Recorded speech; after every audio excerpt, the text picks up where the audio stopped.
All right, I called it. I finished Crichton. Literally, I just filmed this is my third video recording today. Should I just upload these all in one day? Do you want me to upload like one a day? We'll figure that out. I basically try to upload whenever I get a chance to film, and I haven't had a whole lot of time. But let's talk about Michael Crichton's Pirate Latitudes, and arguably one of the best pirate stories I ever read. I love this man right here. I love Michael Crichton. Mike Crichton, just nerdgasm over Michael Crichton. Goddamn, I'm going to read more Michael Crichton this year. I want to collect all of them. Maybe even read the pseudonym stuff like John Lang. I might go watch ER on Hulu.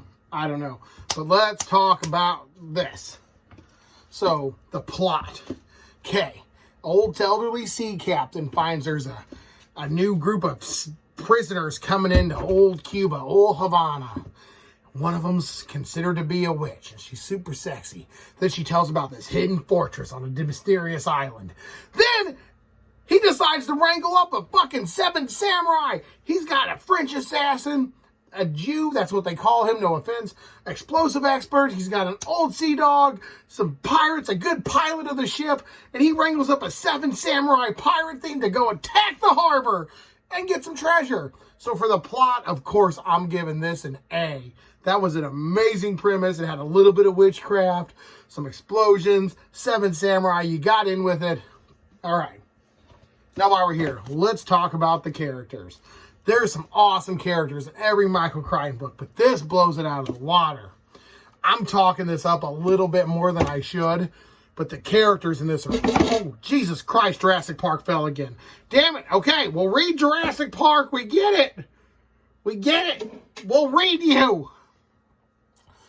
Coming up soon, a Jurassic Park review, because this book keeps falling. It gets jealous. Awesome. Okay, let's talk about characters. The Jew, the explosive expert's Jew, and had a little moment where he had to watch his son be murdered. That was awesome. That's not a spoiler. That's just something talks about real early on. The Laozu, I can't pronounce her name.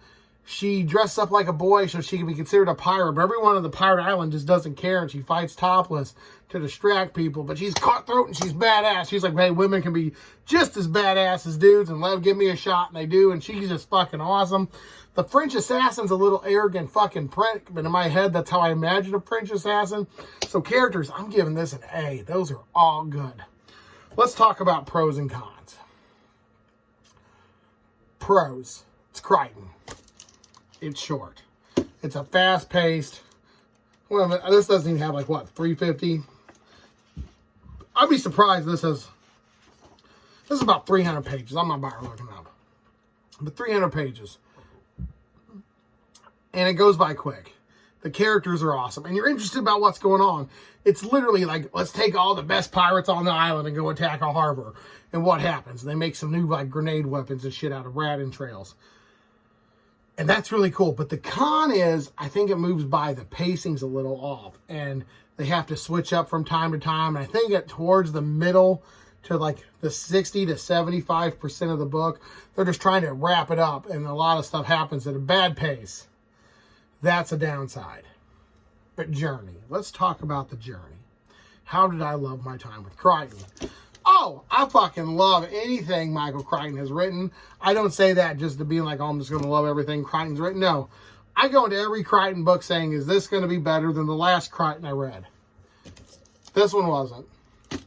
But it was damn fine. It was damn fine. I liked Prey a little bit more than this, but this was damn fine. Crichton's cool. This one particularly. The cool 7 Samurai, which is a mechanic that I really like because I like the Akira Kurosawa film, wraps up into a cool little ball of action and adventure, and you're on the sea. And I personally listened to this while playing the Black Flag soundtrack with fucking sea shanties in the background, and I enjoyed a lot of this book. I just complete escapism. But like I said, the pacing towards the back half didn't fare so well with me. But for that in mind, guys, of course I'm going to give it an A. Apart from some minor pacings at the end, keeping this from a perfect score, this was a fantastic book. I will say, though, there are better Crichtons to read. Jurassic Park. And I really liked Prey. And I think I'm going to read every Crichton book. That's my goal. That might happen. If you want to see reviews of every Michael Crichton book, please let me know down below. And always, I want to say stay creepy, but this is for Michael Crichton. Let's not say creepy. Let's say represent the 90s, because everything that man wrote got turned into a movie. He one time had the best television show. He had the best book, best movie, best television show, I think for 2 years in a row. That man could write, and I watched interviews on him after reading this. He just seemed like a cool cat. So, R.I.P. Michael Crichton. R.I.P. And thank you for the literature that you gave me. Stay creepy.